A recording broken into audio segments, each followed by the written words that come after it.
Well, I am so sorry. Did y'all not get my message? We weren't meeting till 7. They were trying to register people today, and I was trying to get them in, and so I put it back. I'm so sorry. I think it finally came out a few minutes late. I'm so sorry, but I don't see the new people that they said they were adding today anyway. So, uh, 1,000 pardons, but we'll still finish on time. I'm sorry that the miscommunication. Um, Let me see. So we don't have Jesse, and we don't have one, two, three, four. We don't have Jesse, or we don't have Jennifer. I sent them an email. Hopefully they'll be able to join us. I'm going to go ahead and dive right in. Again, instead of 2 hours, we'll do one tonight. I know that y'all been sitting waiting on me, and I am so sorry. I had another thing going on. Let me go ahead and share my screen, and we'll get started. And again, thank you for being with me. We'll do better here on out, I promise. Uh, so let me share my screen and let's look at our adjusted weekly schedule. All right. So we met last weekend before last on Zoom. We meet this week. We meet in 2 weeks. I assigned our chapters. Um, I assigned them alphabetically, assuming that the other two folks would come. If they don't, I'll take their place. I'll be number 7. So let me show you that. So if you look in our class shell, uh, under course overview, I've got them right here. If it'll pop up, come on, you can do it.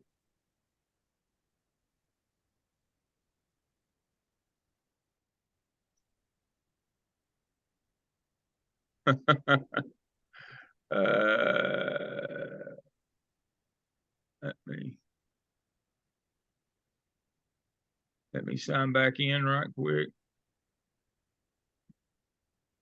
Looks like I've got a blip going on here. You can do it.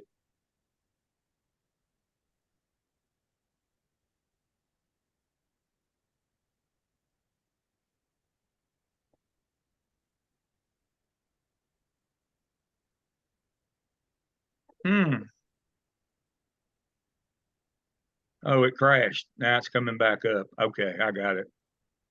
It's usually operator error on my part.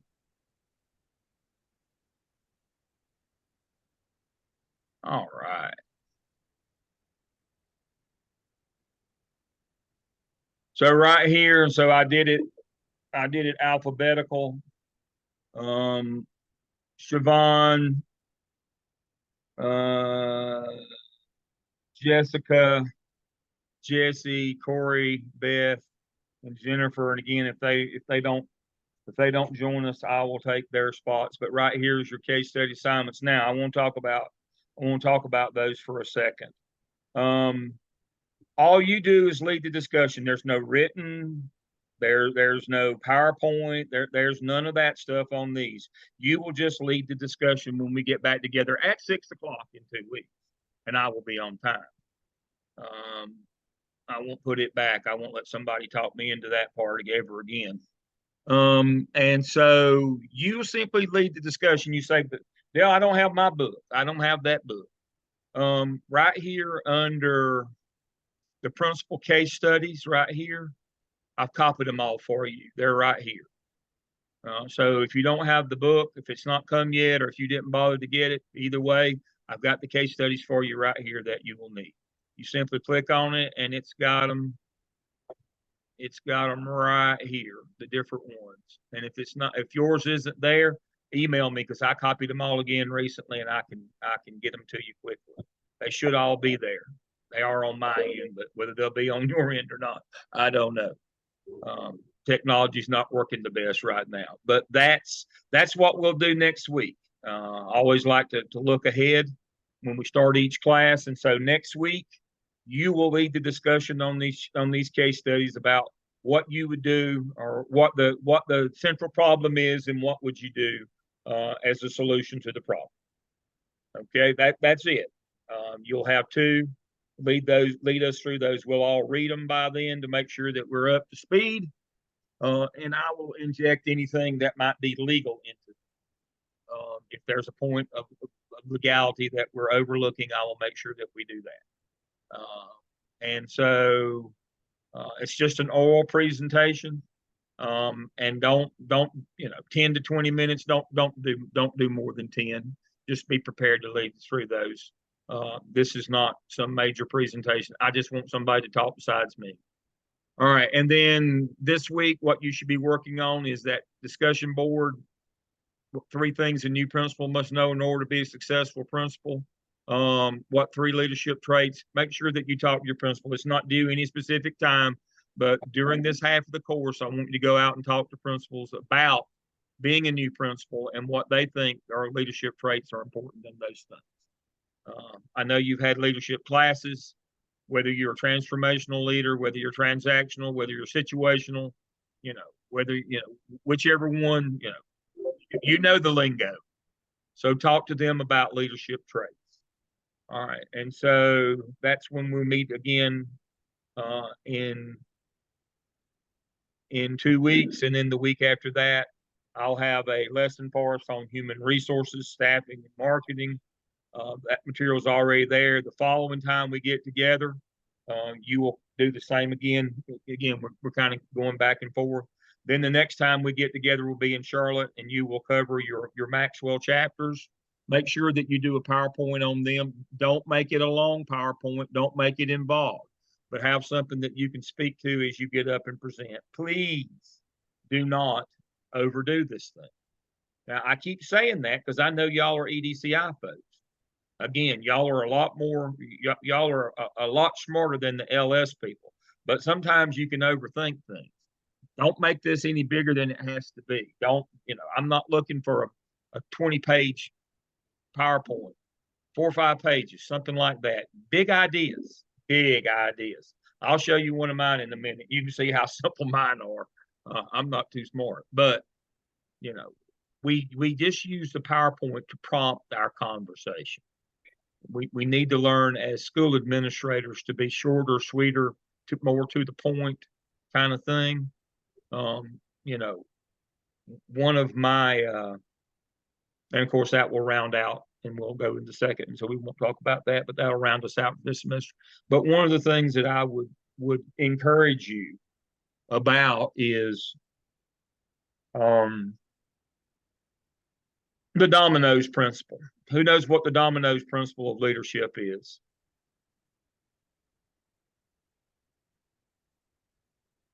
Anybody? It's just as simple as it sounds. I'm not too smart. What's Domino's slogan? 30 minutes or less, or it's free. Every meeting that you have with your faculty should be 30 minutes or less, or it's free. That means they get the next one off. I always operated under that one. If I went over 30 minutes, then you don't have to meet next week. And guess what that did? It made me get to the point. It made me not waste teachers' time. All faculty meetings, even in a large high school, 30 minutes or less. Now, we divided up in PLCs to do our work, remember? With the power of the PLC that we talked about last time, that's where we do our work. And now that 30 minutes should be divided into 2 sections. And you should have a timekeeper, by the way, that gives you the high sign that whatever minute you need to know to wrap it up. You should cut that 30 minutes into 2 sections. The first one is the business session. Here's the stuff that we got to do. We got to do it this way. The second is a discussion session of any problems or issues that they're having. But your business meeting shouldn't be but 15 minutes. If you're trying to do your PLC work in a general, full session, you're wasting your time. Teachers have worked all day. They're tired. They need to do their work in their PLCs the time that they're being paid for, their planning time. That's when they need to be doing the work of the organization. And so you have to be better planned and prepared, but you need to start getting yourself in the habit, if you're going to get into school leadership, of the dominoes principle, 30 minutes or less, and then divide that into 2 business session, questions, issues, kind of thing. All right. So this is your time to practice that. That's why I said it can't be more than 15 minutes because we never go more than 15 minutes on content area things. Now, if it goes more than that because of questions, that's fine. But your presentation, you got to learn to do them in 10 or 15 minutes. Or you lose your audience. We're looking for high impact kinds of things. All right. Questions on what we're doing this first half of this semester. You got your marching orders on your app sale. I want to do a couple of follow-ups on app sale that I tend to find sometimes are issues. And it's not because people aren't smart. Sometimes it's the issue of not knowing law very well, or sometimes it's the issue of not understanding impact very well. So let's do a pop quiz right quick. So I'm going to share my screen again. So I can close that out now.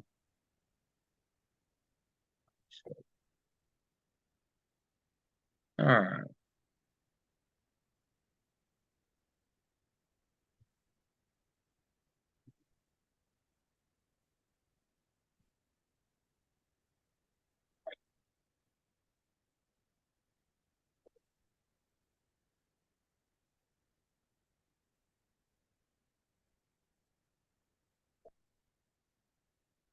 Okay, so under this week,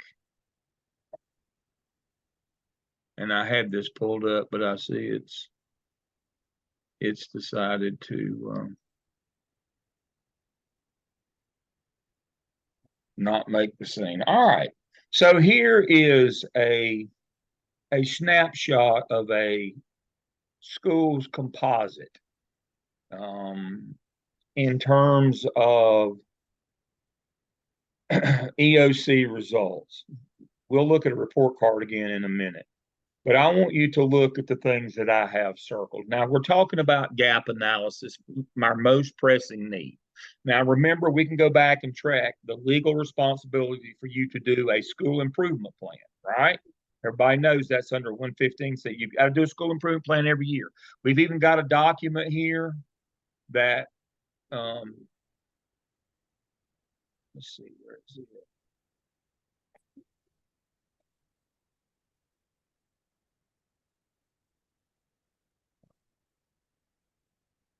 Here it is, North Carolina School Improvement Implementation Guide. We've even got a document that tells us how to do school improvement. Says we have to have it's mandated we have a school improvement team. It's mandated that we have a plan, has all those pieces in it. Let me go down here to page 5. Principal's role in it. It tells you, what the legal requirement is. The role of data in developing that school improvement plan. Again, remember when we talked about the app sale, we have to start with our report card data. We can't not do that. And I've got both of the links to our report cards. We'll look at those again in a minute. But what I find is that we assume that students know what gap analysis is, or our principals even know for that matter. So I want you to look at these circled areas for a moment. So I've got the composite for this school, which is 90.3% of their overall student body scored proficiency level on their EOC exams.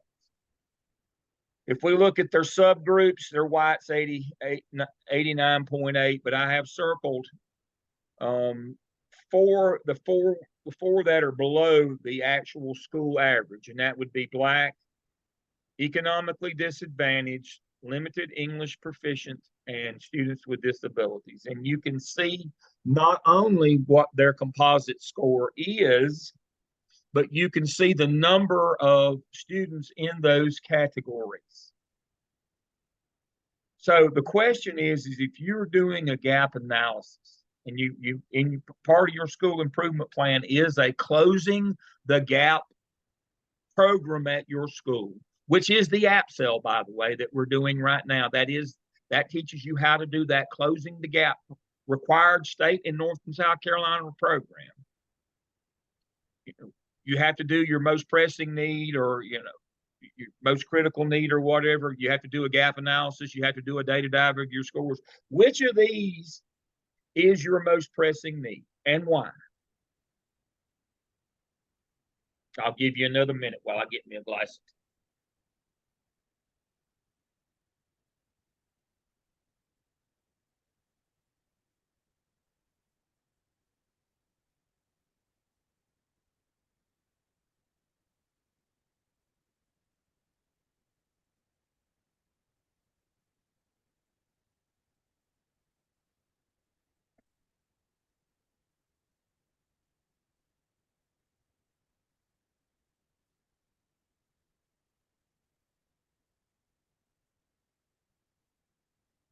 All right, we'll start. All right, Jessica, what's your most pressing need and why?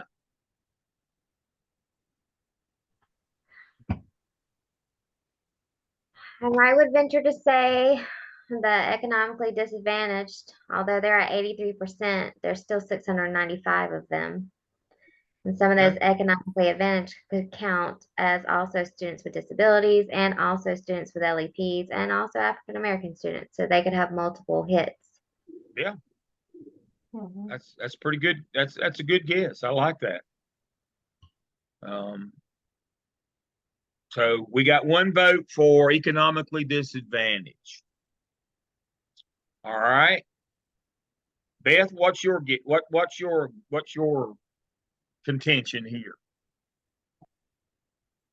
Well, I would have a tendency to agree with Jessica's analysis because when you say that there's 695 economically disabled students and only 83 of them are percent are proficient, that's like 577 kids about.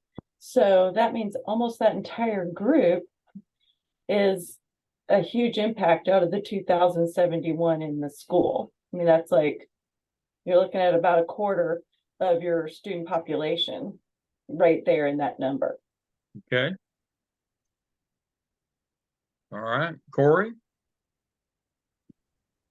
Yeah, I was agreeing with that. I did some like simple math. So you took the students and multiplied by the percentage, and you get the ones that are kind of, you know, that are passing or whatever the number kind of correlates to. And then yeah, so economically disadvantaged is going to be the largest percentage of students that you're kind of servicing. So if you're trying to get as many kind of kids kind of pushed in a particular direction, then that's the kind of group to focus on because that's the one that's going to impact the most amount of students. Okay. Siobhan. Yeah, I'm just gonna agree with everybody else. I need Well, all the votes. okay, so we got 4 votes for economic. Why wouldn't we do LEP? They've got a huge gap. They have a huge gap, but it's only 13 kids out of 13. 2,000, and you're looking at about half of them, a little over half of them, so 7 Yeah. or 8 kids. And so if they were all proficient, would it change your composite even 1/10 of 1 point? No. About 3/10 of 1 point. I hate to say that. Now, does that mean we should write those kids off? No. But we shouldn't design our closing the gap program around them. And as we talked about before, why should we never pick students with disabilities? Why is that? Federal. They're on IEPs federal, right? Don't touch federal kids. Now, it's a trick question here, wasn't it? What's part of our problem with touching those ED kids? Some of them might be on IEPs. But most all of them, they might be Title I kids, mightn't they? Federal. Mhm. Yeah. Can we change the curriculum in Title I? No. No. No. No. But you're going to So follow that same thing with the Black students. There are going to be some of those that could be, as Jessica pointed out, some of these absolutely. groups go You're across exactly several right. things. You're exactly right. You're exactly right. There could be they could be across any of these. But one of the things we got to be real. So I personally, Dale, I would pick Black, and I'll tell you why. Let me stop my share, and then we're going to talk about this for a minute.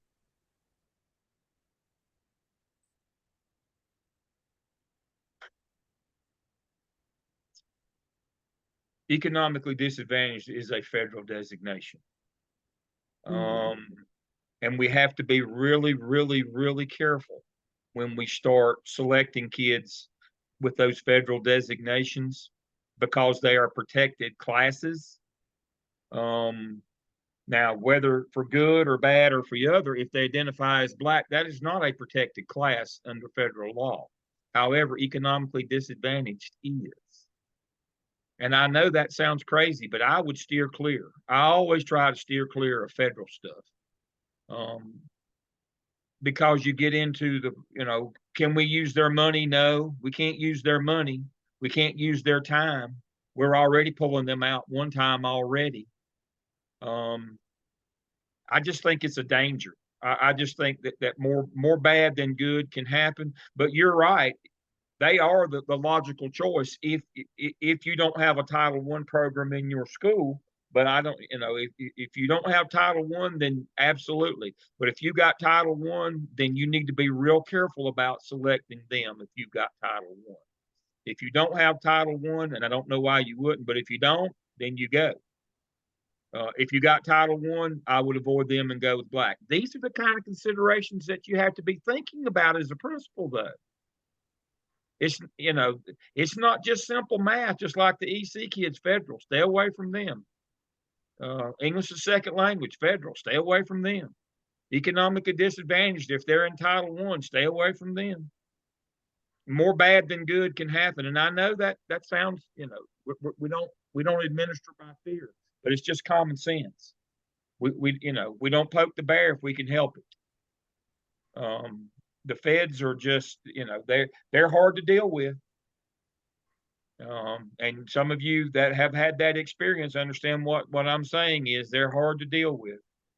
Sometimes they come marching in, won't know why you're doing this. That's, basically duplicating their efforts or getting some of their shine or whatever. You got to be real careful. Those people in federal programs are really, really, really touchy. It doesn't matter whether or not it's whole school Title I versus just It does. Okay. So if our whole school is Title I. If your whole school's Title I, you're good. You're golden. You're good to go. Okay. But the problem is when you have a Title I program, not many, this is a high school. This is kind of the trick. And I'm glad you caught that, Jessica. This is kind of a trick question. And this is a high school. They rarely have a total school Title I. They normally have a Title I program. You're exactly right. Okay. But if you have a total school Title I, then you're golden. Yeah, you could pick them and you're working with them anyway. But if you don't, and now again, does anybody know of a total Title I high school in their district? I don't know of one. Again, I could be wrong. I might have missed that. Generally, we don't do total high school Title I. They generally have a Title I program. But Jessica's exactly right. You need to know the difference between having a Title I school and a Title I program. In a Title I school, everything goes. Doesn't matter how you spend the money because every kid you spend on every kid, every teacher, doesn't matter. Title I school, it's all it's open. Title I program, very, very, very restricted. And as far as I know, and again, I could be wrong. If I am, email me. My wife will be happy because she points out all the time that I'm wrong. So if somebody else knows that, that'll make her happy. But I don't offhand know of any high school Title I's. Districts try to avoid those like a plague. They'll do everything they can. They'll pull kids out. They'll do school within a school. They'll do alternative. They'll do everything they can to keep a high school from being declared Title I. Again, there may be one out there. I'm just not aware of. But that's a great point, Jessica. That's exactly right. That leads us back to that conversation we've had before. You better know if it's a Title I school or Title I program. The rules are completely different. Completely different. So when you're to get back to the original point, when you're doing your gap analysis, this is the kind of things you got to factor into that. Your most pressing need. You can't pick, you might not pick the thing that you think needs to be addressed. But again, the number, any subgroup with only 13 in it and only 4 or 5 of them not proficient, not much bang for your buck there in terms of closing the gap. You're looking for the gap times the number, and you're trying to avoid duplication of efforts with federal programs because they do not like that. You can't change PEPs and IEPs. That's gifted and EC. You can't change those. So you got to avoid those kinds of things. These are things that you don't want to blunder off into because no good deed goes unpunished. You're trying to get kids help, but it just doesn't go well when you blunder off into those. So make sure when you're doing your gap analysis, and Dr. Dr. Kathy Revis, who works with us in both the doctoral and the MSA program, she's done you a wonderful PowerPoint here on needs assessments, to identify, you're closing the gap. She's done a wonderful job with that. And so if we look under our weekly content, and I'll go to our weekly content right fast, she has done a couple of things for you. She has done a needs assessment gap analysis PowerPoint on how to do that just from a pure data standpoint and the steps that you would go through. I won't bore you with that, but I have it pulled up here, and she's gone through it, and she's walked you through each piece of that right here. And so if you have questions about a needs assessment or a gap analysis, she has it. But there, it's good. But again, make sure that you understand when you're assessing your standardized scores from your report card, make sure that you factor in there are certain groups that you just should not pick. Just should. That's just the way of the world. It's not politically correct, but it's legally my job. At the end of this course, these 2 courses is to make sure you don't lose your house. I can't keep you from getting sued. My job is to make sure you win, that you have not violated law that would cause you to lose a tort case. As we'll learn in 603, principals now have tort liability since 1992, which means that they can sue you personally for your assets if you do something that's negligent, that's maliciously negligent. So you got to be careful on that stuff. So this is just one of those heads up kind of things. She's done, we got a couple videos here that will help you on your data collection, walkthroughs when you're looking for your best teaching practices, when you're looking, to design a master schedule later on. You're going to look at your most pressing need, implementing this program. You'll need to do staff development with your teachers so that they make sure that they're up to speed on this program. I've got a PowerPoint. Again, it's very basic. This is the kind of stuff I do. You will be highly impressed. Building a school-wide professional development and empowerment plan. Once you have come up with this closing the gap, your most pressing need, and you've got an action plan to try to close this gap, you're going to have to teach it. You're going to have to reveal it to teachers. And so I've got a quick and dirty primer on how you do that. Professional development contains 2 components: content and process. Content is, what is it? Process is how we're going to deliver it. And then I walk you through the steps. We're looking for best teaching practices. We're going to make sure that we incorporate those in whatever professional development that we do. We're going to make sure that we empower teachers through this professional development. That means we're going to have our best teachers teach our not best teachers, because we want them all to be our best teachers. Now, and then I've got a little plan here of what we would do, the actual. I call my professional development MTSS for teachers, but this is what it would look like. But this is something that we would do as a result of having created this action plan. You won't have to do this semester. This is what you would do in the next sequence of courses if you were staying with us. But just know that we would take this plan that we developed, and then we would have to figure out a second plan on how to implement it as a professional development plan for our faculty. We can't just develop this closing the gap program, this action plan, and put it on a shelf. We have to have a way to convey that to teachers, and that's through a professional development plan, a professional growth plan is how we would go about doing that. That would be the next logical step in this sequence. And then we would build our master schedule. Now, as I talked to you before about EVOS, I've got the documentation on EVOS in there that, it's a standard. We have to do it. That's who gets growth. And we talked about that, which teacher should be teaching what. Now, the notion is as I showed you before, and let me share my screen again.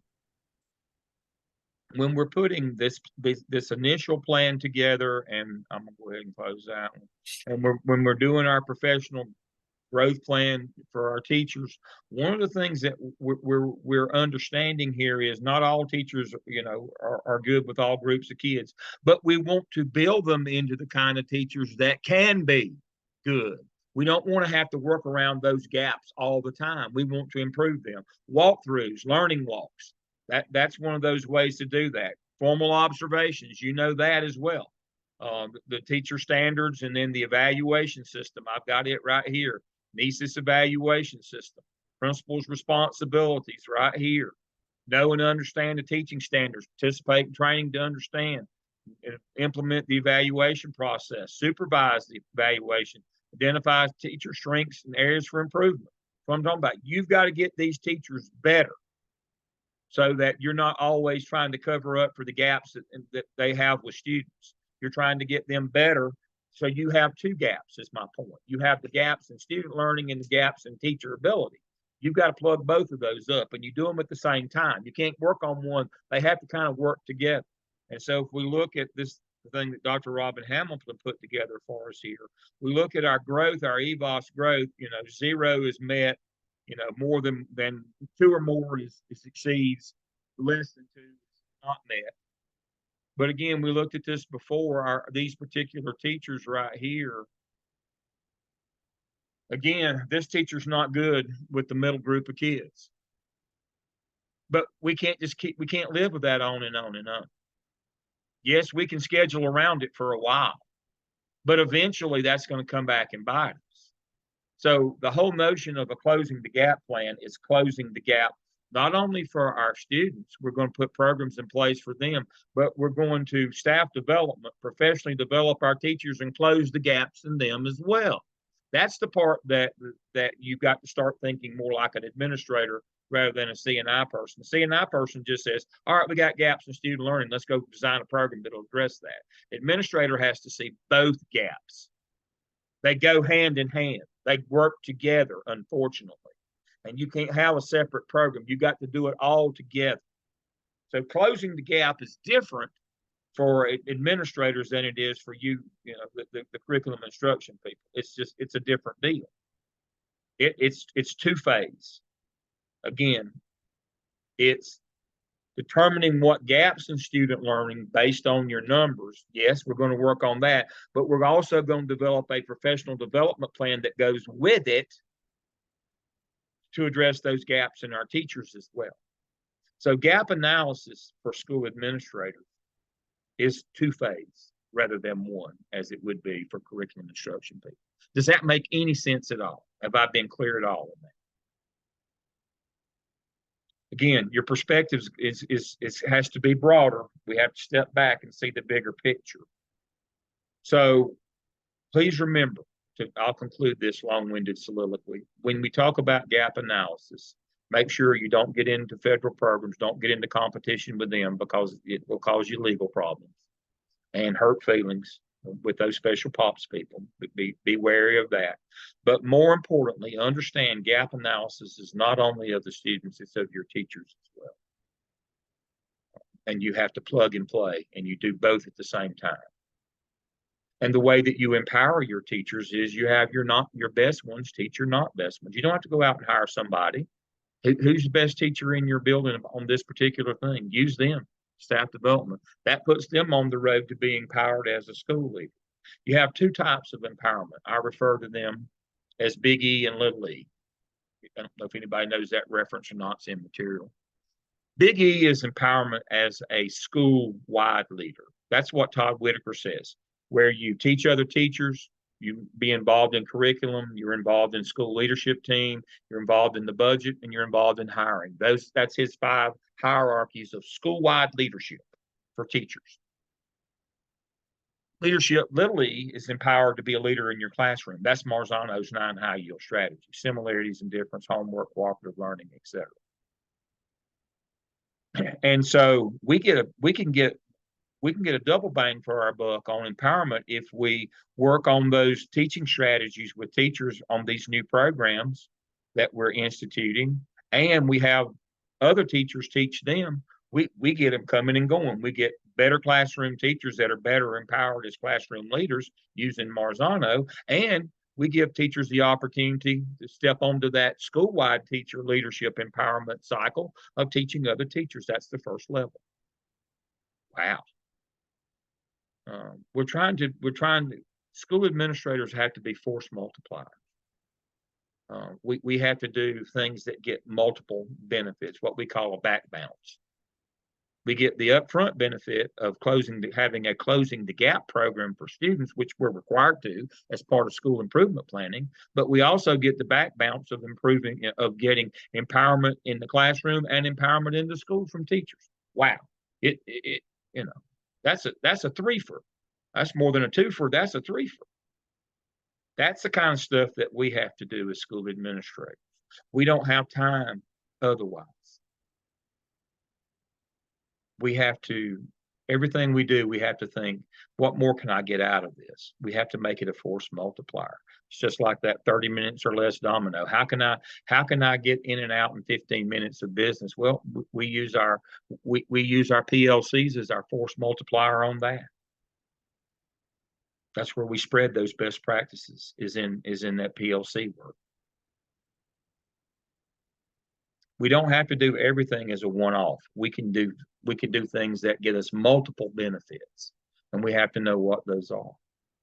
All right, I'm gonna pause and catch my breath. Questions you have for me over what I've covered? I hope that we're all of the accord here. We're understanding why we have to do an app sell, a school improvement, why we have to data dive our scores. It's legally required. We have to do it every year. We have to create not only a school improvement plan, but most specifically an academic closing the gap piece to that plan. Some local initiative, not funded, not district wide, that we're going to do in our school to make learning outcomes better for our kids. All right. Okay, so let me go through my stuff here. Again, just let me share my screen.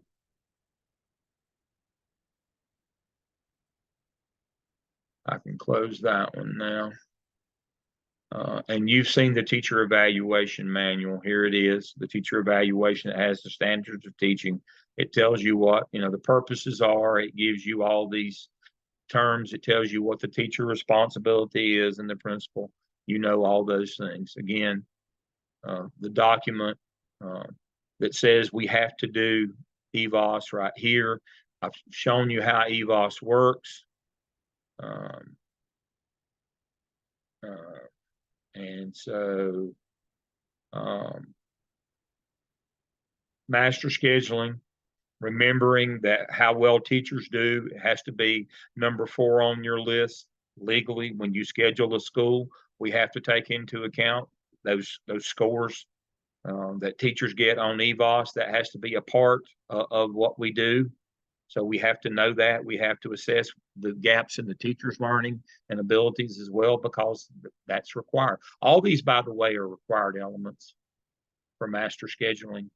Federal law, state law board, we have to use EVOS. It's been mandated since 2014. That's that PowerPoint I just showed you. And we're legally, the state board says we have to get teacher input on schedule. So these are non-negotiables on schedule. And EVOS, doing your data dive, make sure that you have factored that into your master schedule. We'll talk more about it next second half. So, all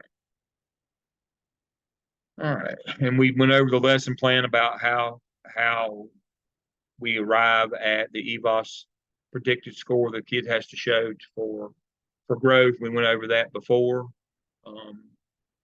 Again, this is one of the things that you've got to sell teachers on. And this is what I want to talk about for just watching the clock here. I want to talk about this one for a few minutes. And I want you to talk to me about things that you hear in buildings now when teachers reject the notion of performance or growth in terms of their accountability. What are the kinds of things that you hear that you could dispel if you could get them to understand how that predicted growth score is, how could that or not help you in that? Do you hear a lot from teachers about that they shouldn't be held accountable for for test scores? I hear that, especially since the pandemic. That's kind of boomerang back on us. That teachers have too much on them, that they can't be responsible because of the gaps, because kids were out the learning cliff that they fell off of, that they shouldn't be responsible for that. So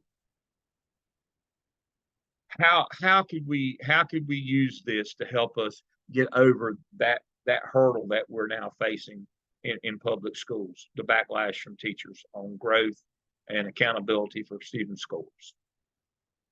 What can we do? I mean, I'll we go. could, Yeah, Siobhan, you start this time. We'll go in reverse. I mean, we could first let them know that, like, really all kids come into your class with the same clean slate.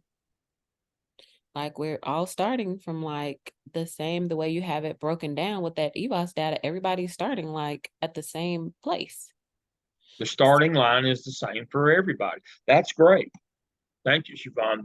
That's the first thing you got to talk to teachers about is everything is controlled for. Every kid starting at the same starting line. Mhm. Anybody ever been, and I know this is a dumb question, anybody ever been to a track meet at your high school or at your college and see the lane staggers for different lengths of races because it's further, the outside lane, the 8th lane is further around the track than the inside lane. So what do? They stagger them. They control for the difference in the distance around the track, don't they? It's exactly what EVOS does. That's a visual that you can actually give teachers because they've all seen that.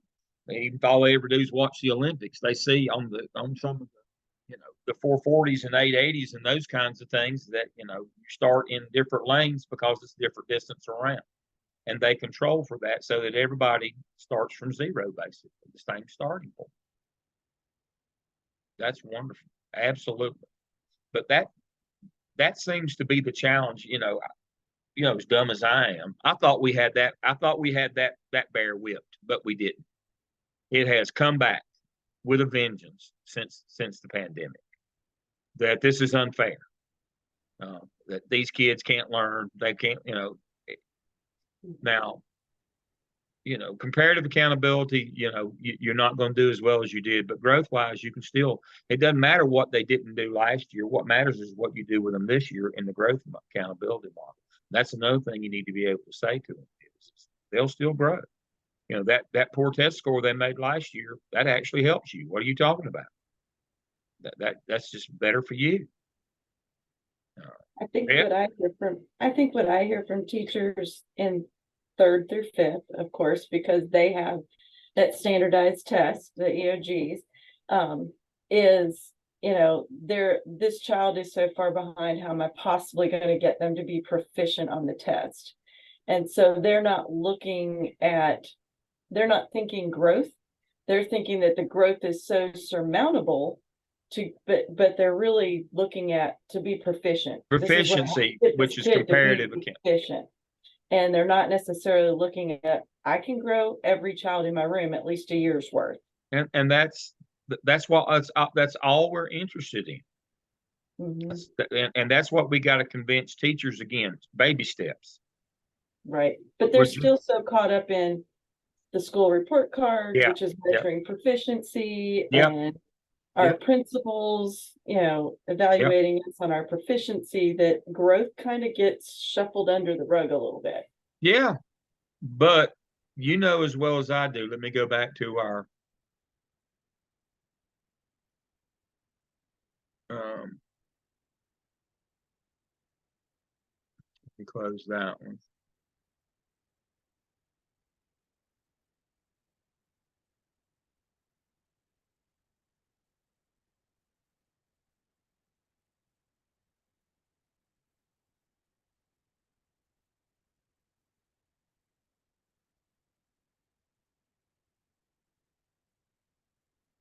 But it's right there.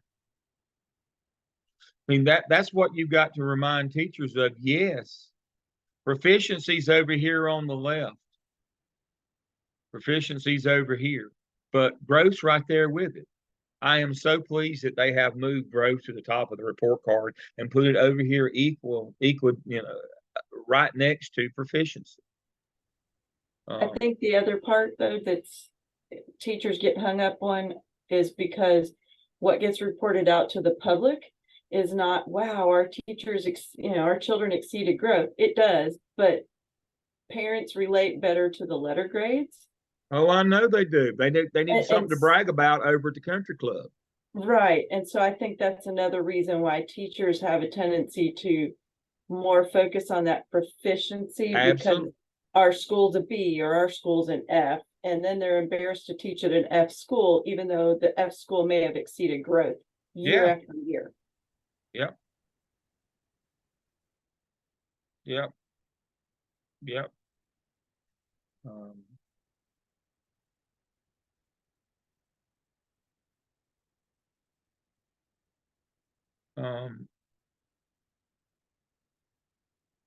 Look at this school that I've got on the screen. And Corey and Jessica will get to you in just a second. Let's look and see where they are now. They're at 90.2. Where were they 9 years ago, 8 years ago on this? Because this is 2022 data. Where were they? But they just kept on working on growth, kept on working on growth, kept on working on growth. And what do you see has happened? They've moved up 9 points in proficiency. But the whole point here is you're not going to move 3 or 4 standard deviations. If you can get 1, you're good. I mean, they've only moved roughly 2 over the last 8 or 9 years. 1, 2, 3, 4, 5, 6, 7 years. They've only moved slightly less than 2 standard deviations in 7 years. One of the things that really bothers me, and let me get on the soapbox here, is when I see this notion that, our proficiency scores at 72. Our goal is 85. We expect to go from 72 to 85 in 1 year. It's okay for 85 to be your goal, but your indicator of success should be a 0.5 to 1 standard deviation. That school has done an excellent job over the last 8 years and has moved slightly less than 2 standard deviations over 8 years. If you make more than 2 standard deviations in 1 year, you cheated. Statistically, you had to. It's not possible. Now, I know you say, Dale, nothing's impossible. The tails of the curve can never touch the x-axis, but they can be so close you can't blow smoke between them. What that means is it would be one in a billion to move 4 standard deviations in 1 year. It would be 1 in a billion. It would be 1, but it'd be 1 in a billion. And there would have to be some external thing that happened. And so what folks need to understand is you're not going to get this all back. You're not going to move those proficiency scores that fast. You can move growth though. And that's what teachers need to be concerned is growing. Don't get discouraged. As Siobhan said, they all start at the same point. We can grow them all. Let's go. Don't let teachers get caught up in performance. Don't let them get caught up in proficiency or comparative accountability. Now, I know parents like that. I mean, because they can brag over at the country club, but their school beat this school over here. Well, but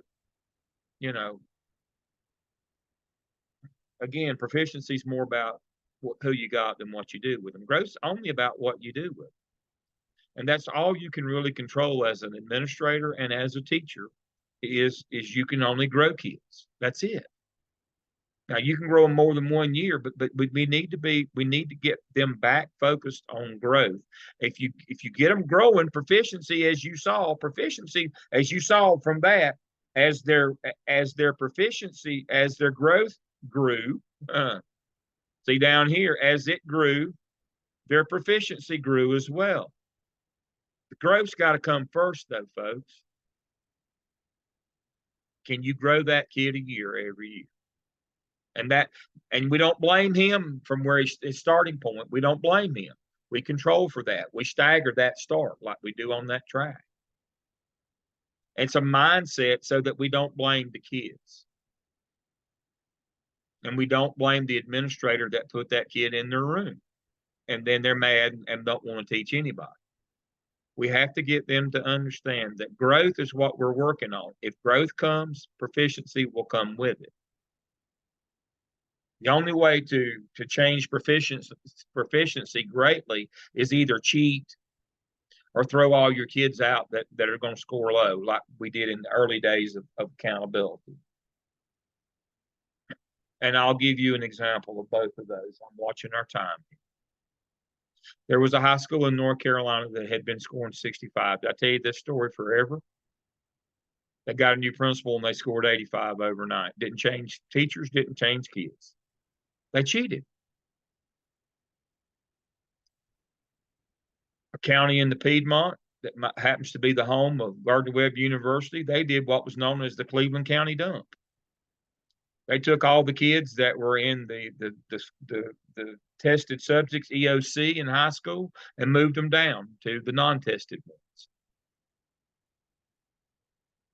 But didn't bother to tell their parents that means that the smartest ones will now be on a 5-year plan for high school graduation, and the dumb ones will now be on the 6-year plan for high school graduation. They didn't bother to tell parents that.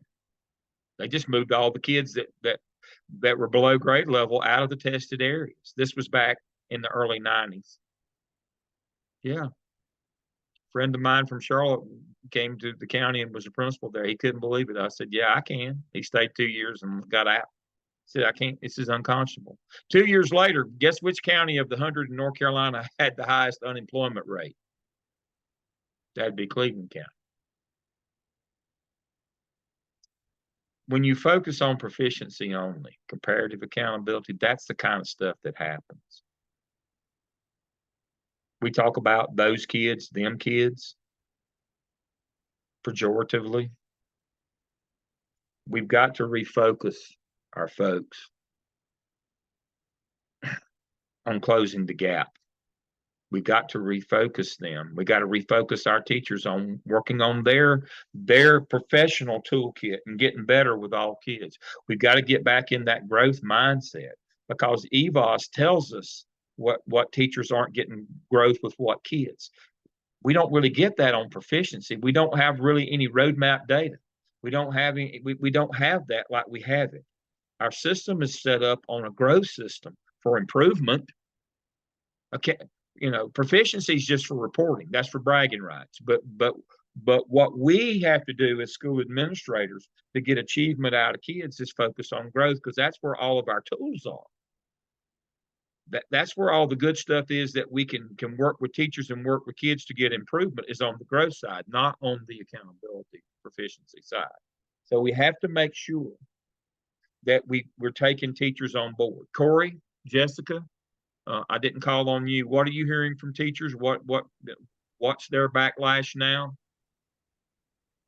So in high school, it's a little different because of the EOCs, but the growth thing is still factored in, because like at school I was at before, we had a data person, and her big thing was every kid matters. So if you have 100 kids taking the English 2 EOC, it's like we know based on kind of 8th or 9th grade scores about how many should pass it.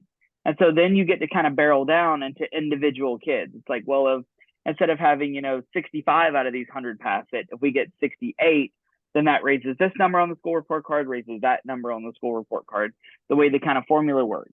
So it is still about growth, but it's about kind of looking at each individual kid in a larger whole, where it's, you're trying to get just 5 more or just 6 more kind of up to the level of proficiency for that. And then that kind of correlates to the whole school moving up to like you said, like parents look at what's the 1 to 100 number, what's the grade, kind of on the thing. So just by meeting, especially with like Algebra 1 and US history, those are the 2 that we've kind of focused on recently, because those are the 2 that seem to be the most kind of impacted with stuff the last couple of years, is Algebra 1 and US history. And so kind of just having 6 or 7 more of those kind of get to C or higher can just make such a huge difference. So it's about the growth of the class, I guess, as a whole, like the kind of sophomore class as a whole. Yes. And kind of looking at it that way. Yeah. We have to boil it down to growth. Either student, the teacher, that teacher's classroom of students, or the school. There's three areas that we look at in growth. We look at the individual kid. We look at the teacher that does the kid, you know, we look at the kid, does he grow a year? We look at the teacher, do 85% of their kids grow a year? We look at the school, do 85% of the teachers of the kids in the building, the teachers of the kids in the building, did 85% of their teachers make growth? We have to make sure that we get our teachers refocused on a growth mindset rather than a proficiency mindset. Like Corey said, it's just a number. We're supposed to be smarter than parents. We're the professionals here. Yes, they focus on the number, but we got to focus. But that will not lead us to good things. That only leads to cheating or dumping. That really is all that does. One or the other. We've seen it. We've seen it for years. I could tell you 1,000 cheating stories. I could tell you dozens of dumping stories. We called it reloop in Charlotte. You know what Judge Manning called it? Genocide. Direct quote from Judge Howard Manning, said what we were doing was genocide. We called it reloop. Yeah, it's just a fancy way to say that we were putting off kids taking the counting courses in high school until they had time to drop out, got old enough to drop out. That was all we were doing. And if they didn't drop out, we went and tapped them on the shoulder like they caught them doing at Myers Park and said, "You've been here long enough. You need to go home." That happened. When you focus on proficiency and you focus on that part of that comparative accountability, nothing good's going to happen in your building. You got to be in growth, and we got to understand gap, and we got to understand both gaps, student gap and the teacher gap, and work on both of them. Jessica? So I hear all those things that, everybody said from our teachers. That's why they can't get kids to grow. But another thing that we hear, like on our end, because we have a high Hispanic population, they love to talk about how, well, they can't speak English.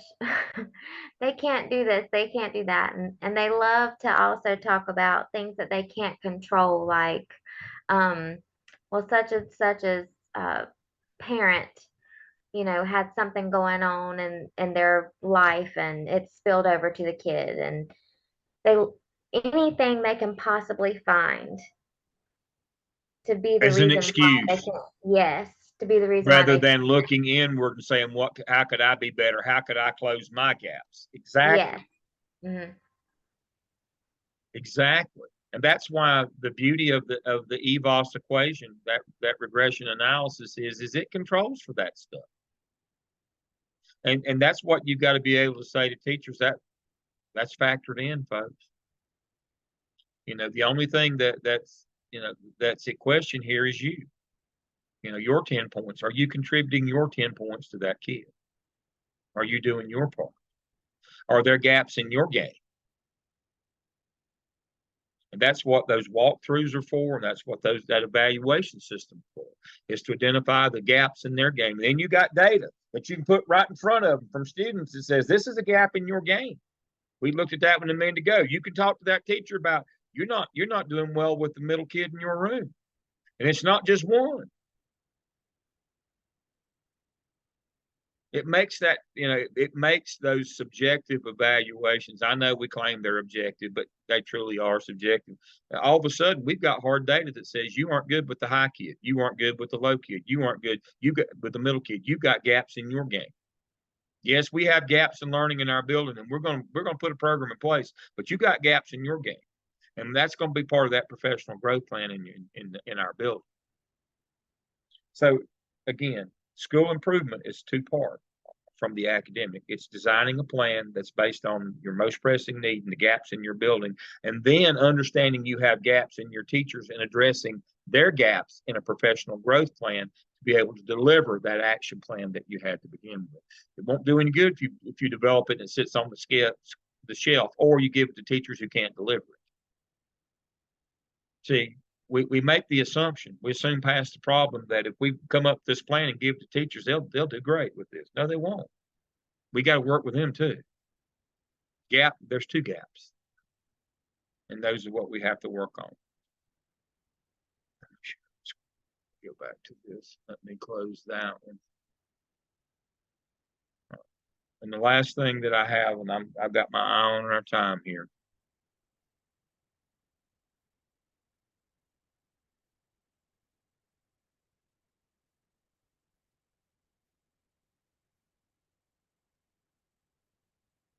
Move that out of the way.